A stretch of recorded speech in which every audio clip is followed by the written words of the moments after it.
राजा ने राजकाज को छोड़ के और जंगलों की राह ले ली और वहां जाके किन से गोरखनाथ जी के शिष्य बने।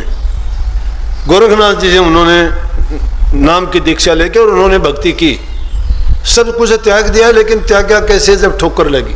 आप सभी को राधा स्वामी। देखिए, जो आज का सत्संग का विषय है उसे महाराज ने बताया कि ये दुनियादारी, ये सब रिश्ते नाते सब झूठे हैं। इस दुनिया में सब अपने अपने मतलब के हिसाब से जीते हैं और मतलब से ही रिश्ते नाते रखते हैं।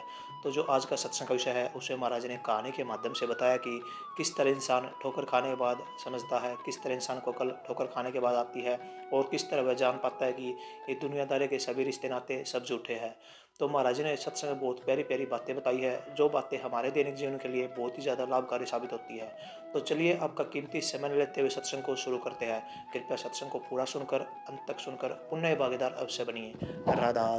ये काम बड़ा कठिन है। माया तजनी सहज है, सहज तिरिया का ने मान बड़ा, ये ईर्ष्या दुर्लभ तजनी है। दुर्लभ तजनी ये क्यों चीज है? आदमी और चीजों को छोड़ देगा, माया को छोड़ देगा, त्याग कर देंगे, कोई बड़ी बात नहीं है। बड़े बड़े राजे महाराजाओं ने छोड़ दिया, गोपीचंद भरथरी ने राज छोड़ दिया, बलख बुखारा का बादशाह राज छोड़ के चला गया। भरथरी ने अपना राज त्याग के और जंगलों की राह ले ली, लेकिन किस लिए? जब उनको समझ आई, जब तक समझ नहीं आती नहीं लेता। कहते हैं कि एक बार भरथरी राजा था और बैठा हुआ अपने आराम से शासन करता था। उसकी इस घर की स्त्री थी, वो पतिव्रता स्त्री थी। पतिव्रता स्त्री उसको कहते हैं जो पति की आज्ञा में और पति को परमात्मा ही मानती है, तो वो उसको भक्ति करने की भी जरूरत नहीं, क्योंकि जो औरत अपने पति को परमात्मा रूप समझती है उसमें मैं कहता हूँ कि सारी ताकत अपने पति से ही उसको मिल जाती है। क्योंकि शक्ति है एकाग्रता में।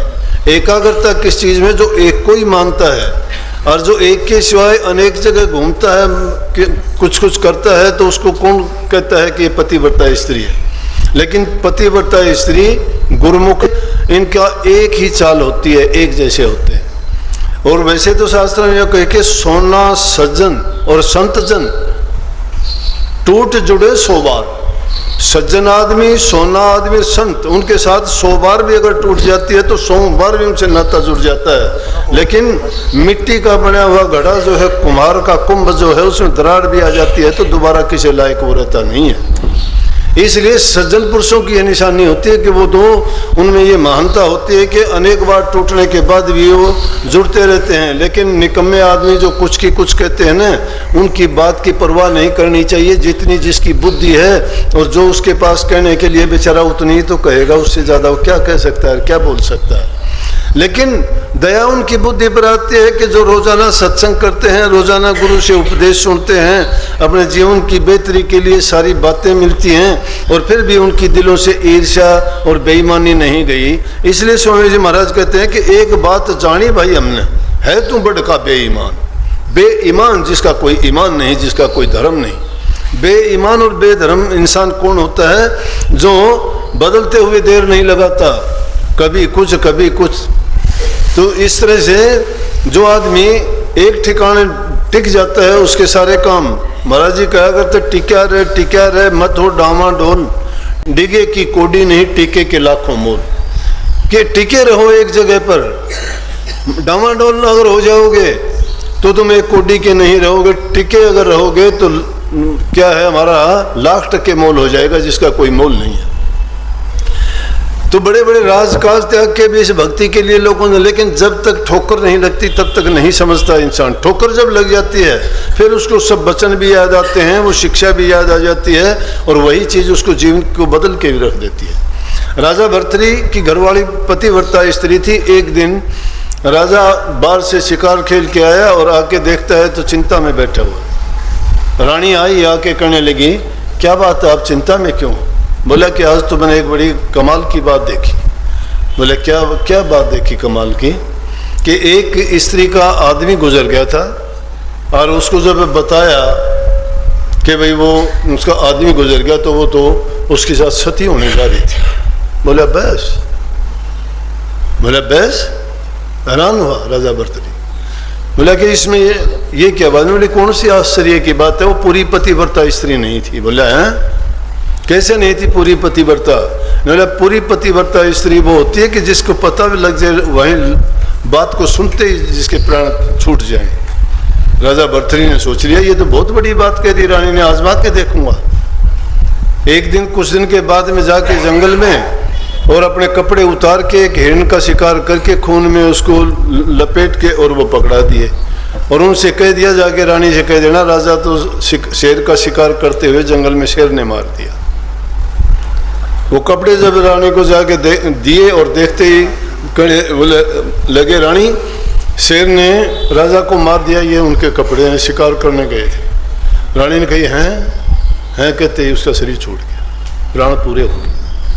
जब राजा ने को ये संदेश सुना राजा ने आके बड़ा धोखा किया मन में कि बहुत गलत कर दिया मैंने तो, कि मैंने अच्छी परीक्षा ली कि रानी बिल्कुल सच्ची थी, पूर्ण पतिव्रता स्त्री थी, उसने जो बात कही थी वो पूर्ण थी। पतिव्रता स्त्री और गुरुमुख का एक दर्जा होना चाहिए। गुरुमुख भी ऐसा ही होता है जो गुरु के बारे में जब भी कुछ सुनता है गुरु से उसका प्यार का नाता ऐसा ही जुड़ा हुआ होता है जैसे पतिव्रता स्त्री अपने पति को मानती है। लेकिन उसके बाद जो हालत हुई उसको ठोकर लगी। इसी बात में राजा बहुत दुखित रहने लगा। मंत्री लोग प्रजा के लोग कहने लगे कि राजा रानी गई, दूसरी शादी आप कर लो, चाहिए जरूर जवान अवस्था है और इस तरह से आपको तो इस चिंता में नहीं तो अच्छी बात नहीं है। लोगों को ज़्यादा आग्रह करने से उनके कहने सुनने से भर्तृहरि ने दूसरी शादी कर ली।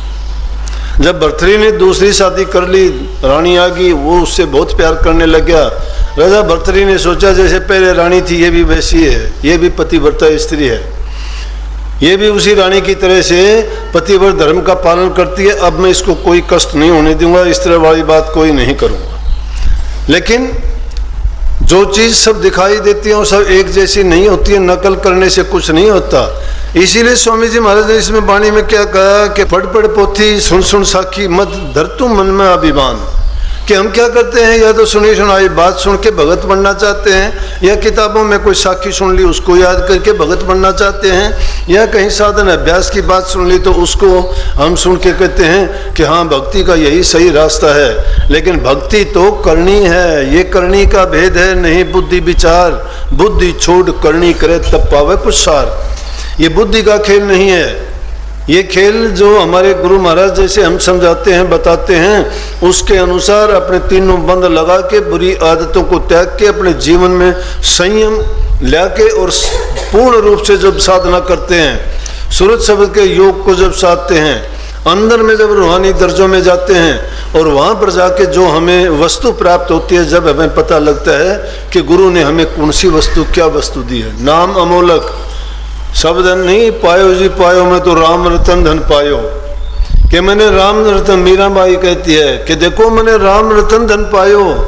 कैसा नाम रतन धन है कि वो खर्चा से खत्म नहीं होता, चोर उसको चुरा नहीं सकता, और वो ऐसा है कि मैं उसने मुझे भवसागर से पार लगायो पायो जी मैं राम रतन धन पायो। जिसको नाम रतन धन पा जाता है फिर वो कहता है कि मैं गरीब हूँ। अरे जिसके पास धन दौलत हो कहे मैं गरीब हूँ, जिसके पास अन्न के भंडार भरे और कहे मैं भूखा हूँ, जिसके पास पानी के स्रोत पास में झरना है तालाब है कुएं भरे हैं और फिर वो कहता मैं प्यासा हूँ, ये मूर्खता की बातें हैं। जो इंसान करना चाहता है अगर वो करना चाहे और वो खोजना चाहे तो गुरु महाराज जो कहते हैं कि तुम्हारे अंदर में उस शक्ति का भंडार छिपा हुआ है, क्यों नहीं खोलते उस 10वें द्वारे को, क्यों नहीं अंदर में जाके प्रवेश करते।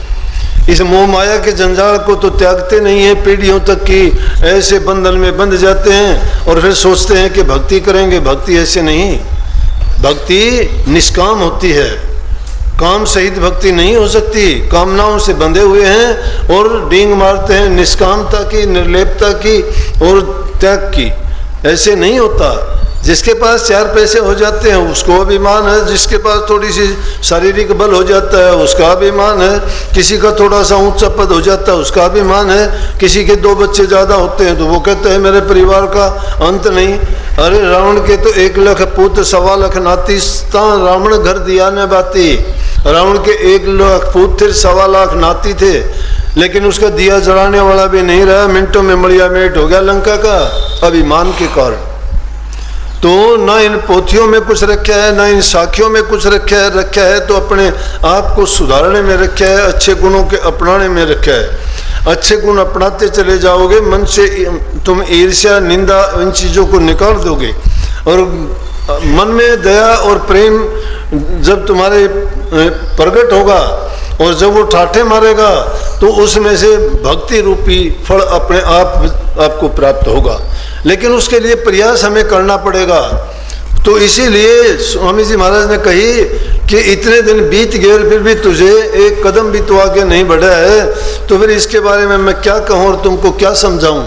इतने दिन तुमने सत्संग करते हुए बिता दिए, कुछ तो तब्दीली होनी थी, कुछ तो बदलाव आना था, कुछ तो आपको प्राप्त होना चाहिए था। आपके पल्ले कुछ भी क्यों नहीं है, थोड़ा बदलाव भी नहीं है, वही ईर्ष्या है, वही निंदा है, वह बुराइयां बड़ी पड़ी है। क्यों है वो, किसने बताई है, कौन सत्संग, कौन गुरु, कौन उपदेश ऐसा देता है कि तुम इन चीज़ों को सीखो। अरे बिना सिखाए जो बुराई की बातें उनको तो सीखते चले जाते हैं। अच्छी बातों के लिए रात दिन दाड़ दाड़ के कहा जाता है और फिर भी उनको नहीं अपनाते हैं, इसलिए हम चूक जाते हैं। फिर उसका सत्संग गुरु और नाम क्या करेगा।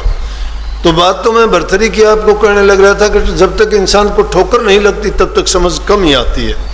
भर्तरी ने क्या किया, उसने सोच लिया कि ये भी उसी रानी की तरह से होगी। आराम से राजकाज करने लगा, शांति से सारा काम होने लगा। तो कहते हैं एक वृद्ध ब्राह्मण था, उसने पूजा की और पूजा करने से उसको एक अमर फल प्राप्त हुआ। जब उसको अमर फल प्राप्त हुआ तो ब्राह्मण ने सोचा कि अमर फल का मेरी बुढ़ापे की उम्र में क्या करूँगा। भर्तरी बड़ा न्यायकारी राजा है, प्रजा का भलाई करने वाला है, सबका इतना लोगों के मन पर राज करता है, बड़ा लोकप्रिय है। तो अगर ये राजा को अमर फल में दे दूं तो ये और भी अच्छे काम करेगा और काफ़ी दिन तक जो है राज करेगा, तो प्रजा का और भलाई होगी। वो अमर फल लेके पंडित जी उनके पास गए और जाके उन्होंने राजा भर्तरी को दे दिया। राजा भर्तरी ने अमर फल को रख दिया। राजा भर्तरी अपनी इस दूसरी रानी से बहुत प्यार करता था। वो जाने के बाद उसको और भी ज़्यादा उससे प्यार हो गया कि एक तो मैंने खो दी, कभी ये ना खो जाए। लेकिन वो रानी उस जैसी नहीं थी, उसने रख दिया। जब रानी को ले जाके शाम को दे दिया, कहने लगा ये लो, ये अमर फल एक पंडित ने भक्ति की थी, उससे अमर फल प्राप्त हुआ, उसने मुझे दे दिया, मैंने आपको दे दिया। अब क्या हुआ कि रानी ने वो फल उठा के रख लिया। रानी की दोस्ती हाथी के महावत था उसके साथ थी। उसने सोचा क्यों ना मैं अमर फल उसको दे दूं, मेरा वो दोस्त है और उसकी जवानी हमेशा के लिए जवानी बनी रहेगी और मैं इसको खा के क्या करूंगी कि अच्छा मुझे तो उसके साथ दोस्ती निभानी है। उसने वो फल उठा के महावत को दे दिया। अब महावत रानी के पास भी आ जाता था, लेकिन उसके साथ साथ उसकी दोस्ती एक वेश्या के साथ थी, वो वेश्या के घर भी जाता था। उसने सोचा क्यों ना ये अमर फल मैं उस वेश्या को दे दूं, उसकी जवानी यूं की यूं बनी रहेगी और हमारी दोस्ती ऐसे ही चलती रहेगी, कभी वो कुरूप ना दिखाई दे, इसी तरह से उसकी जवानी और सुंदरता बनी रहेगी, तो हमारा प्यार भी हमेशा ऐसे ही चलता रहेगा। वो फल ले जाके उसने वेश्या को दे दिया। अब वेश्या क्या सोचती है कि सही कहिए होई सोई जो राम रचि रखा, होता वही है जो मालिक ने रचना रच रखी है। पाप ज्यादा आगे नहीं बढ़ता है, प्रकट हो जाता है। रोई में लपेटी हुई आग कितने दिन रहेगी, बाहर आ जाएगी जल्दी जल के। ज्यादा दिन रोई लपेटी आग नहीं रह सकती। बनावटी बात और बनावटी विचार इंसान के अंदर ज्यादा नहीं रह सकते, वो प्रकट हो जाते हैं, थोड़ी टाइम लग सकता है, लेकिन पाप प्रकट होगा। भक्ति भी इसी प्रकार से, चाहे कितने छिपके पाताल में करो वो भी प्रकट हो जाएगी। लेकिन जब तुम्हारे मन में सच्चाई है तो सांच को आंच नहीं होती है। सच्चाई के साथ जो बर्ताव करता है, सच्चाई के साथ जो अपने काम में लग जाता है, उसकी रखवाली, उसकी सहायता मालिक उसके अंग संग रह के साथ रह के करता है। उनकी कभी हानि नहीं होती। दया गरीबी और बंदगी बनी रहे संतोष बहार, जिनके दिल में दुई नहीं है भवसागर से जाते पार, उनकी हार कदे ना होती वेद शास्त्र रहे पुकार। उनकी हार कभी नहीं होती। वेद शास्त्रों को उठा के देखो, हार किन की होती है? जो लोग धोखे में हैं, जिनके दिलों में ईर्ष्या भरी पड़ी है, सच्चाई नहीं है, प्रगट में कुछ है और अंदर में कुछ छिपा रखा है, तो वो रुई जैसी लिपटी हुई आग ज्यादा दिन नहीं रह सकती। वैश्य ने क्या किया, उसने सोचा पूरी जिंदगी पाप कर्म करते करते मेरे बीत गए, अब कितने पाप कर्म और करूंगी मैं, इस फल को खा के जवानी को बढ़ाकर सुंदरता को बढ़ा कर रख के क्या करूंगी, आखिर मुझे पाप ही करने होंगे। मैं अगर ऐसी रही भी तो मुझे और ज्यादा पाप करने होंगे। पहले के तो पाप हैं वो तो मेरे से काटे नहीं जाएंगे, क्या होगा क्या नहीं होगा उनका परिणाम मैं भोग लूंगी, लेकिन ये और ज्यादा क्यों करती हूँ। उसने क्या किया, उसने सोचा कि क्यों ना ये अमरफल मैं राजा को दे दूं। राजा जो है बहुत अच्छा राजा है, प्रजा का पालक है, न्याय प्रिय है, और इतना अच्छा राजा कभी ना होने का। वो अमरफल वापिस राजा के पास पहुंच गया। अब अमरफल ये तो है नहीं कि हर पंसारी की दुकान पे मिल जाए, वो तो एक आदि होता है, कितने मुश्किल से उस ब्राह्मण ने कितने सालों तक भक्ति करने के बाद प्राप्त हुआ था। जब राजा के पास वो वापिस गया, राजा अमरफल को देख के हैरान हो गया, कहने लगा ये क्या। उसने उससे बुला के पूछा वैश्य से, आपको अमरफल कहाँ से मिला। बोला कि मुझे ये आपके महावत से मिला, उसकी मेरी दोस्ती है, वो ये लेके आया। हाथी वाला बुला लिया, बोला कि आपको ये फल कहाँ से मिला। हाथ जोड़ के कहने लगा, राजा सजा दे, चाहे मौत दे, कुछ भी दे, कसूरवार हूँ, रानी ने मुझे दिया है ये। रानी को बुला लिया। रानी ये अमरफल, बोले आपने मुझे दिया था। बोला क्षमा कर दो, मेरे से अपराध हो गया। राजा की रानी होके और किसके साथ दोस्ती की, हाथी की महावत से। लानत है तुझे, लानत तो मुझे है कि मैं तेरे अंदर वही रानी सोचने लग गया कि तू वैसी ही रानी होगी, लेकिन तेरे अंदर वो गुण नहीं, तूने धोखा किया। फिर कहने लगा महावत से, अरे नालायक, रानी के साथ दोस्ती होके और तू वैश्याओं के पीछे भागता है, तुझे शर्म नहीं आई। फिर तुझे ऐसी जगह में जाने की क्या जरूरत थी, जब रानी से तेरी मित्रता थी तो फिर ऐसी गंदी जगह में डूब गया, तेरा भी कुछ नहीं। और फिर वैश्या से कहने लगा कि तूने वो काम कर दिया जो कोई बिरला ही आदमी कर सकता है। वो हाथ जोड़ के कहने लगी, राजा जब मेरे पास ये पहुंचा तो मैंने सोचा कि मैंने जिंदगी भर जो पाप किए हैं, जुल्म किए हैं, उन पापों का भार मेरे सिर पर काफी और ज्यादा मैं करूंगी। राजा को ठोकर लगी। राजा ने कह दिया कि ये देख लिया संसार का झमेला, यहाँ कोई विश्वास के काबिल नहीं है, कोई किसी का साथी नहीं है। जो था वो मैंने खो दिया, जिस रूप में मैंने इस रानी को सोचा, इसने मुझे वो धोखा दे दिया कि जिसकी मैं कभी भरपाई नहीं कर पाऊंगा।